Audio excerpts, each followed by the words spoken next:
Ah, yes, the infamous battle to figure out what the hell they were saying in the background there. Was it Dishy, Dishy, Basara, Basara? We didn't know for a long period of time. Hell, some people still don't know. It's been, what, 13 years since this movie's come out? Some people still don't know what it is. But, yeah, if you want to know what it is, Deshi, Deshi, Basara, Basara, which basically means rise up. So with all that said, welcome to Time About the Movies. We are taking a look at the one big new release of July 20th, 2012, and that's, of course, The Dark Knight Rises. And it's big for several reasons. Some of them are good, some of them are extremely controversial, some of them, one of them in particular, led to a massive shooting that happened, but we'll touch in on all of that as we go along here. Let's talk about the movie first, because there's a lot to delve into with this particular film. You know, this movie, DC's movie run had been kind of on a little bit of a lull. They had bad movies like Jonah Hill, Green Lantern, The Losers. They were hoping that once The Dark Knight Rises came out, their big cash cow with Batman, everything was going to come up Millhouse. And while the movie did very well with most critics and audiences, it was a major hit at the box office, it just wasn't on that same successful level as The Dark Knight was. Not to mention, it also didn't help that on the day that this came out, there was a horrific tragedy in Aurora, Colorado, at a movie theater where somebody shot up the theater, killed people, and it essentially affected the box office that particular weekend. The studio didn't even release the estimates for that weekend. That's how big that controversial thing was. That's how big that happened there. It wasn't even a controversy. That's how devastating that tragedy was. That Hollywood basically just said, we're not even going to push the results out there. We're just going to let the weekend pass, let people get back on track and try to get back to normal. And yeah, that was a pretty big deal back then. That was such a controversial thing that they had the trailer for Gangster Squad on. There's literally a scene in the movie where you have these gangsters shooting up a movie theater in the trailer, and Warner Bros. Basically said, "You got to take that shit out, man. You got to take that out. And you have to re-edit it. We have to hold this movie off of re-editing, and it would come out later on to start the year off, But again, we'll get to that once we get to Gangster Squad in 2013. Let's actually talk about the movie itself. So the film takes place about 8 years after the events of The Dark Knight. It introduces Catwoman and Bane as the villains, and despite his tarnished reputation after the events of The Dark Knight, in which he took the rap for the crimes of Harvey Dent, Batman, once again played by Christian Bale, feels compelled to intervene to assess the city as police force, which is struggling to cope with Bane, played by Tom Hardy, and his plans to destroy the city, with the assistance of Catwoman, played by Anne Hathaway.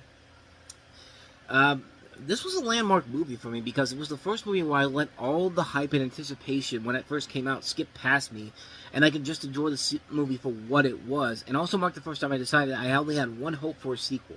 This was the first time I ever thought about this with a film, because I've been so burned by some other sequels in the past, but, my first thought was, just be as good as the previous film. If it's as good as the previous film, I'll give them points. If it's better, I'll give them points for that. If it's bad, I'll say it's bad. That was a pretty big deal for me back there when I was trying to hone my reviewing craft in general. And so with that, how did I feel about the film in general? Well, let me start out by apologizing to Christopher Nolan, the cast of the film, and the rest of the people behind the product when I said The Dark Knight should be the last Batman film, because honestly, son of a bitch did it. He really did it. He made an incredible trilogy off of these films that's on the level of Toy Story, The Lord of the Rings, even The Godfather.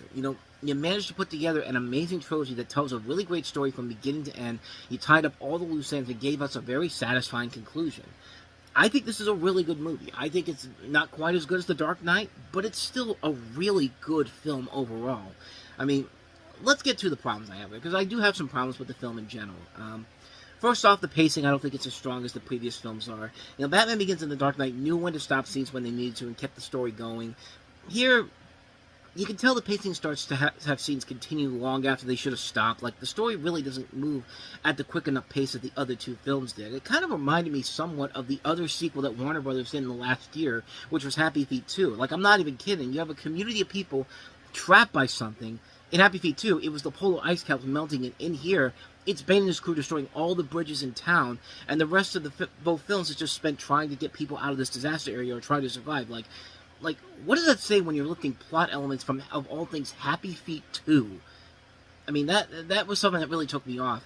Second, I thought there were too many new characters in this. I'm not talking about Bane or Catwoman, but all the other new people in here kind of felt like they were forced in there because they had worked with Christopher Nolan in the past, specifically on Inception. In fact, the whole movie in general has kind of that Inception vibe to it.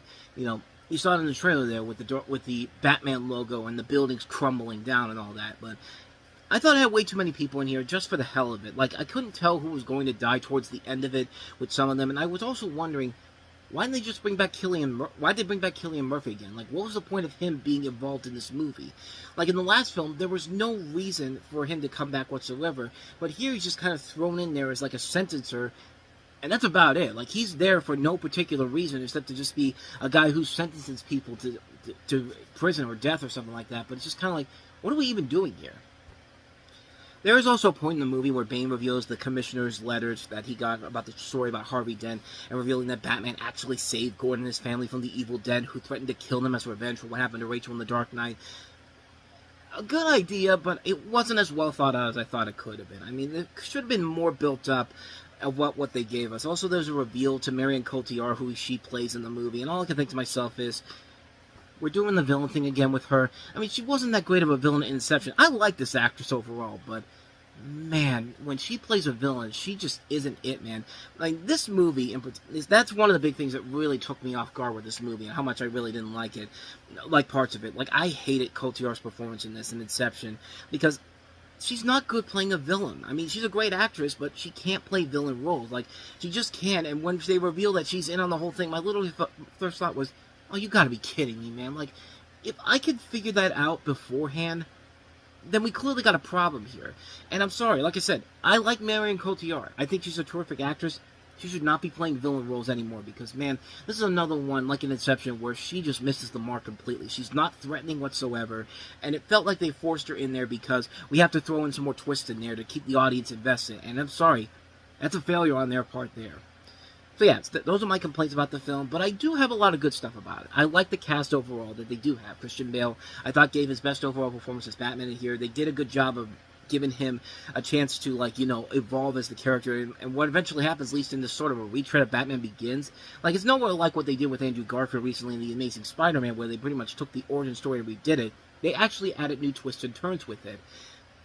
You know, Tom Hardy was great as Bane. Like, he's not the insane, crazy person that the Joker is, but when he's the kind of enemy who's scary quiet, that works really well. Like, he's not raising his voice unless he needs to, and when he does, you can't help but be scared of this guy.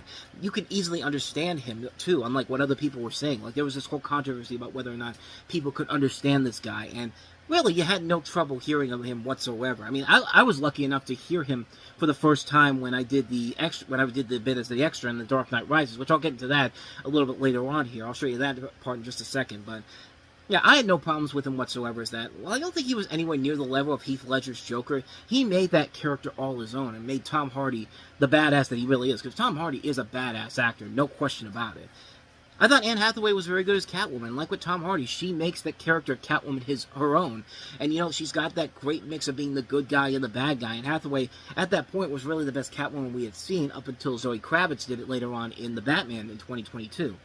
I thought Michael Caine was also really good in this, too. Even though he doesn't have as many scenes like everybody else does, the little bits he's in, he knocks it out of the park. And, yeah, it would have been nice to see more of him in this, but for what they were trying to go with here, I bought into it and I thought it worked very well.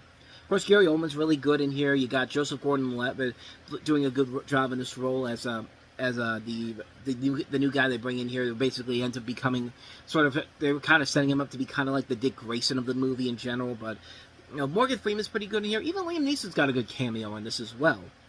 The action was at its best. At about 1/3 of the film, the action picks up big time. There were even points where I could feel my heart pounding, particularly that football scene, which I'll touch more on that in just a second, not just because I was there, but the way it's presented, the way the music is playing, the way the build-up is building, like, that's a good build-up to what happens in that football stadium. And the climax overall is really good. There's just so much in the second and third acts of this that just takes your breath away. You can't take your eyes off of it. Every scene where Batman is riding the Batplane, it's amazing to watch. Hans Zimmer, I think, does a great job with the score once again. He's got a lot of the same elements bringing into the first two films, with a nice share of quiet music played to haunting effects. It's really well done. And I'll give him credit to taking the huge risk with Batman. There's that great sequence where Batman gets his back broken by Bane. I mean, it's not phoned in whatsoever. It feels legitimately real. Like, you do feel like this guy has been going through it all and seeing it all and going through it all, and it just works, man. It just works on so many levels. Like, it never felt like it was brought in there just for the fan base. No, they did it for a purpose. It works to a T. I never thought there'd be a darker, grittier film than Dark Knight, but this one surprisingly does. And again, the final climax is friggin' amazing. It was action-packed. It had a lot of great twists and turns to it. At this point, nothing and no one is safe. You don't know who's going to make it. You don't know what the outcome is going to be, what Gotham will be like at the end. The last 10 minutes alone nailed everything. And it was one of the more emotional moments of the movie. I actually started crying when I first saw this movie the first time, knowing that this was really the end of this universe that Nolan had given us. I mean, you know, Commissioner Gordon finds out that Batman has helped him out for years. You know, he's actually the same kid whose parents were murdered by Joe Chill. And I thought they did a good job of showing that Joseph Gordon-Levitt was going to become Robin, and they gave all the main characters closure. Yeah, it's not as good as The Dark Knight, but it's a perfect ending to one of the greatest trilogies in motion picture history. My congratulations to everyone who made this movie. I thought they did a fantastic job. You know, despite its flaws, it's still one of the best Batman movies ever. I mean, it's still one of the best DC movies ever. It's one of Christopher Nolan's... Another movie that gives that great track record for Christopher Nolan as a whole. I'm not going to say it's his best movie overall, because the guy has made so much better than this, but, I mean, the guy's practically perfect no matter what he does, but... You know, with the end of this franchise, you really were expecting to see... I was really waiting to see what was going to happen next. What were they going to do with Batman next? And, unfortunately, what they did next with The Dark Knight was, not the best overall. But, we'll save that when Zack Snyder begins his DC Snyderverse, whatever you want to call it, next year. But, yeah. In the meantime, we do have an incredible conclusion to one of the greatest film trilogies in movie history, and with that, Batman's run of the movies comes to an end for the time being. Could the same thing be done with Superman?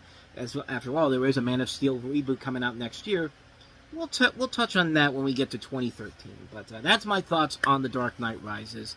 Really great film. Can't recommend it enough. So, with all that said, thank you so much for watching this. This has been another episode of Time About the Movies. And the next time we meet, we will take a look at a couple more movies to wrap up July. More than a couple, 5 of them to be exact. We have the star-studded comedy The Watch with Vince Vaughn, Ben Stiller, and Jonah Hill, which should be a good movie, but doesn't turn out to be. The Step Up Gang is back in a brand new movie, Step Up Revolution. We have the follow-up for Jonathan Dayton and Valerie Ferris after Little Miss Sunshine with Ruby Sparks.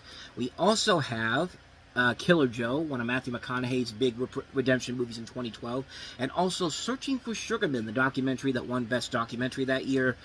We'll take a look at all 5 of those movies. That'll be coming up tomorrow on the show. So, until then, thank you for watching this. I hope you enjoyed it. If you did, please go ahead and do me the honors of hitting that like button, that subscribe button, that notification button.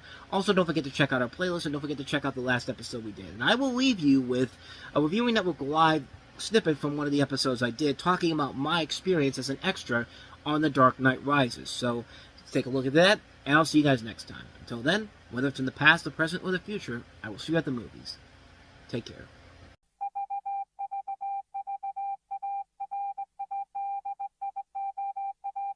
I might as well talk about an anniversary that happened today that I didn't realize until now when I looked on my Facebook page, and that was the fact that it was 12 years ago today that I was an extra on the set of The Dark Knight Rises, and that was probably one of my favorite days that I've ever had in my life. And basically what happened is, and I saw a picture that I took from that day that happened, and I'll show you that in a little bit, but I'll kind of delve into what actually happened. I'm going to talk about how I became an extra. So basically, the local news around here, WPXI, was talking about them. They were advertising the production team behind The Dark Knight Rises. They were looking for unpaid extras to take part in a fictional football game between the Gotham Rogues and the Rapid City Marauders. And I wasn't going to let that opportunity get away from me. So I actually signed up a few weeks prior to this. And after I signed up, they gave me my set. They gave me my info pack. They basically told me what to wear. I couldn't wear anything with like a name brand on it. So I couldn't have anything from Nike. I couldn't wear anything with characters on it per se. They just said dress in, I think it was dress in black, dress in yellow. So the Saturday of the shoot finally comes along, and I took a shuttle bus from the Mellon Arena back then, right next to PBG Paints Arena, down to Heinz Field, which had been transformed for the day as Gotham City. I had to get up there. I got up at 5 a.m. in the morning that day, and I had to be there by 6:30 in the morning, which luckily, 5 a.m. in the morning, there's not the traffic from where I am to downtown Pittsburgh is not a big deal because the traffic hasn't settled in yet. So we get there around 6:30 in the morning, and I arrived at the field around 7, and I sat down in one of the numerous seats, and you could tell the stadium did look very different. Parts of the field were actually lifted up. If you've seen The Dark Knight Rises, you know how the scene is set up. There were signs from the Gotham Rogues all over the place. There were, band displays all over the place. And there were fans in Gotham face paint and makeup. And it's interesting because the stadium was never full. I would say there was probably about maybe 20,000 people there for the day, all day, maybe even more. But the Heinz Field seats about usually... Well, back then this was called Heinz Field. I know now it's called Acrisure Stadium. But the seats around them were about 65,000 people for a football game. And about half of them were filled for much of the day. There'd be some areas where people would go to one corner. They would film in one corner of the area where one area was filled up with a lot of people. And we just sit there, be waiting. And... So you have director Christopher Nolan there. He's there with the producers, the cinematographers, the director of photography, and the special effects witches, along with some other crew members. And you have the Gotham Rogues, who were actual players from the Steelers then. Ben Roethlisberger, Hines Ward, Troy Polamalu, Heath Miller, James Harrison, LaMarr Woodley. More of them. Hines Ward, he was bigger than he's ever been because at that point he had won Dancing with the Stars. He had a double on the set for him. And you also had Bill Cowher there coming back to the city as the coach of the Rogues. And you had the mayor at the time, Luke Ravenstahl, the Pittsburgh mayor, kicking as the Rapid City Marauders. And they were all there. And finally, after everything had settled in, around 7:30 in the morning, they started shooting. And the first thing they shot was the national anthem, which was sung by this young kid. I still don't remember the name, C.J. Coyne, because you kept hearing the announcer talking about, please rise for our national anthem, sung by C.J. Coyne. And we had to do the scene around 8 times. 6 at the start and then 2 more over the course of the day. And something that I really noticed about Christopher Nolan when he directs is that he's not like any other director where, he's just sitting in a chair near the camera making sure the scene goes the way he wants to. You see that in a lot of movies and TV shows where you see the director just sitting there in the camera. He's got his, he's got his hand up to his chin yes, continue on doing this. And no, Christopher Nolan, he's basically walking around the camera making sure the shot he wants is right. And I thought that was really interesting to see that from a director there. And it's interesting to see that in person. And so after the national anthem, where we had to move twice around the stadium like everyone else did, at around 9:30, they moved us one last time. And I was really lucky that I got a seat right near the end zone where you could see the scoreboard straight ahead. I had one of the best seats in the house. This is the area where, if you were any closer, you'd be on the field. That's how good this place was. There was one bad thing that happened, though, and that was that the sun was out all day long. On that day, it was 87 degrees outside, and we all had to wear coats and winter gear because the movie takes place in the wintertime, and so you're trying to act like it's wintertime when it's almost 90 degrees outside. That is not an easy thing to do, and I envy those people that have to go. I envy those people. I envy those actors who do that. That is not an easy thing to do from seeing it in person. But so they then ended up shooting crowd shots, cheers and applause from the audience for the soundtrack for the scene. And then after that, the next scene was the kickoff of the football game, where Hines Ward is playing himself behind the back of the shirt. It says Ward on it, catches the ball and runs in for the touchdown. And this scene takes about 7 takes to shoot in the span of an hour. So they did that, and then after that, they prepared us for this big explosion shot where the stadium explodes. We have numerous practices takes to prepare for the explosions with the announcers making the explosion sounds because, they give you these earplugs so you can put them in your ears while the explosion is happening. So it took them 3 hours to put all these explosives on the field, and there were about, 35 different explosives ready to blow up. So while they were preparing for the scene, they actually bought out the 3 different tumblers that Batman uses in the film, with the second one featuring Hines Ward on top of one of them. And during the breaks in between shootings, they even gave out free t-shirts, raffle prizes like a flat-screen TV, tickets to the Dark Knight premiere in either Los Angeles and New York, round-trip Delta tickets, portable DVD players, iPod shuffles, iPod touches, Batman memorabilia, movie memorabilia, vintage trading cards, comic books. They even gave away a Chrysler car, too, and I didn't end up winning one of those major raffle prizes, but I did end up winning a free t-shirt, even though it won't fit me, but I still have that is in here somewhere, so I don't know where exactly it might be at, but the interesting thing is that the part of the stadium where I was sitting, the production assistant for our section was nowhere to be found, and the PAs were responsible for throwing everybody free t-shirts, and because the PA announcer was nowhere to be found, people went crazy trying to get this t-shirt. They asked more for the t-shirts rather than the raffle prizes, and when they finally had someone come up and give away the t-shirts, I was lucky enough to catch one of them, but again, it was too small for me to wear. But also on the stadium's Jumbotron, they actually played The Dark Knight Rises trailer on the big screen, which made up for the fact that when I went to see Harry Potter and the Deathly Hallows Part 1, when that came out, there was no trailer for that in front of that movie, and I was really bummed out because I really wanted to see that on a big screen, but I saw it on the stadium's Jumbotron, and I figured that's the closest thing I'm ever going to get to see that trailer on the big screen. And when that name came up, it felt like a Comic-Con panel. People just lost their minds and cheered like crazy. So finally, after 3 hours of putting the explosives on the field, they gave us 3 more practice shots without the explosives going off, because it's a one-shot only scene, for obvious reasons. So after all that, we finally shoot it with the explosion. They told everybody to act scared and panic, and that's what we did. But then again, if you had explosions going off with the noise that came afterwards, I don't think you really need people to act scared and panic because, well, obviously for the obvious reasons. And like I said, they gave us earplugs for people to cover the ears, and after the explosions ended, the field was covered with dust all over the place, dirt all over the place. And then 5:30 in the afternoon finally came around, and they began shooting the last scene of the day, and that was the arrival of Tom Hardy as Bane, which, coming out from under the area where the players walk out of the locker rooms and looking around, letting out some dialogue, and then killing a man by breaking his neck. And the interesting thing is that when Bane came out for that scene, it was the first time anyone had seen Tom Hardy on set and seen him as Bane for the first time, and the crew asked us to act as if the character was Bane was right there and not shout and holler and cheer for Hardy, which, I mean, it went about as much as you'd expect. The shot was done, the stadium roared with applause as the crew was introduced to Hardy. It was the second film they ever shot in Pittsburgh, with the first one being Warrior, which is an underrated film that came out around that same time. And then after we finished shooting the scene 4 takes later, he helped give away the car at the end of the day. And so the day came to an end with Hardy and Christopher Nolan thanking everybody for coming out, bearing the heat, and he helped to give away tickets to the Dark Knight premiere. So we were there for about 12 and a half hours pretty much, so because we left around 7. The stadium, and then the worst part of the whole experience began, and that was trying to leave the stadium.